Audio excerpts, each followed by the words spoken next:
আচ্ছা, এটা একটা স্পেকটিক্যাল কোবরা, ইংরেজিতে বলে একে স্পেকটিক্যাল কোবরা, বাংলায় কেউ বলে খরিশ, কেউ বলে গোকরো বা কেউ বলে গেহুয়ার। এর যে বিষটা পাওয়া যায় তাকে বলা হয় নিউরোটক্সিন। নিউরোটক্সিন ভেনাম যখন আমাদের শরীরে ঢুকছে তখন আমাদের নার্ভ সিস্টেমটাকে দুর্বল করে দিচ্ছে। নার্ভ সিস্টেমটা দুর্বল হলে আমাদের এটাই সাপটা যখন কামড়াবে, আমাদের করণীয় কি? করণীয় ওঝাবাড়ি যাওয়া? একদম নয়। ওঝাবাড়ি যাওয়া নিশ্চয়ই করণীয় নয়, কিন্তু আমাদের গ্রাম অঞ্চলে এখনো প্রচলিত আছে যে সাপে কামড়ালে ওঝাবাড়ি গেলে আমি বেঁচে যাব।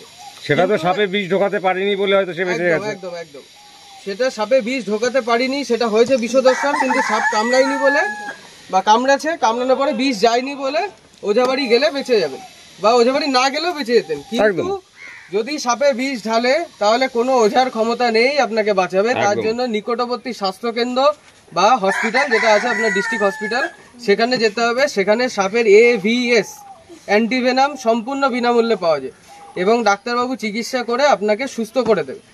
আর একটা কথা হলো, গ্রাম বাংলায় বিভিন্ন ধরনের কুসংস্কার প্রচলিত আছে, যেমন সাপ দুধ কলা খায়। আদতেও কিন্তু সাপ দুধ কলা খায় না। যারা দেখেছেন সাপ দুধ কলা খাচ্ছে তারা দেখেছেন একমাত্র সাপুড়েদের কাছে থাকা সাপ দুধ কলা খাচ্ছে। তার কারণ সাপুড়েদের কাছে যে সাপটি থাকে সেটি 2-2.5 মাস ধরে ওদের কাছে থাকে, অনেক সময় কিছু খেতে দেয় না ওরা, যে কারণে ওদের সামনে তখন লিকুইড বিষ রাখলে ওরা সেটা খেয়ে ফেলবে।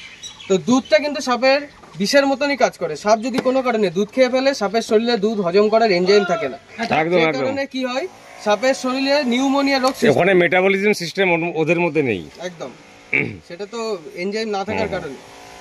তো এই কারণে এই সাপ বা যে কোনো সাপ যদি কাউকে কামড়ে, আরেকটা বিশেষ কথা, আমরা সাপে কামড়ালে কি করি, অনেকে বাঁধন দিই।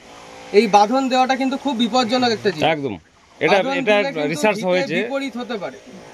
কারণ সাপে কামড়েছে, আপনি সাথে সাথে বাঁধন দিতে পারবেন না, আপনার শরীরের ভেতর রক্ত চলাচল করতেই থাকবে। আপনার পায়ে কামড়েছে, পায়ে বাঁধন দিলে, বাই চান্স বুকে কামড়ালে গলায় ধরে দিলে এমনি মরে যাবে।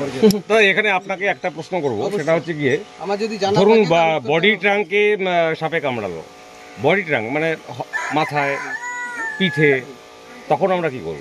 কোনো বাঁধন দেয় না, আপনাকে যেখানে সাপে কামড়া আপনি যত দ্রুত সম্ভব আপনাকে হসপিটালে পৌঁছাতে হবে এবং প্যানিক হওয়া যাবে। এইবার কপালে যদি থাকে, আপনার হসপিটাল যদি দূরে হয়, সেক্ষেত্রে 40-45 মিনিট নর্মাল টাইম দেয়।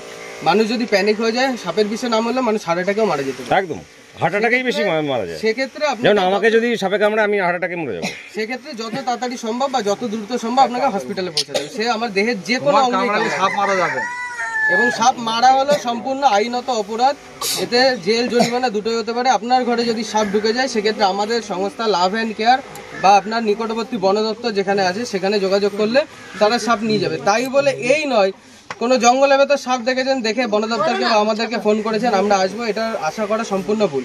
কারণ সাপ জঙ্গলে থাকা জিনিস, সাপ জঙ্গলেই থাকবে, এই সাপ জঙ্গল থেকে তুলে নিয়ে যাওয়া হবে না। এই বাড়ির ভেতর ঢুকে গেছে বা কারোর বাড়ির ভিতর যদি ঢুকে যায়, সেক্ষেত্রে আমরা আসবো, সেক্ষেত্রে সাপটিকে ধরে নিয়ে যাব এবং তারপরে পুনরায় বন দপ্তরের হাতে বা কোনো ফরেস্টের ফাঁকা জঙ্গলে ছেড়ে দেবো, যাতে ও সুস্থ পরিবেশে বেঁচে থাকতে পারে।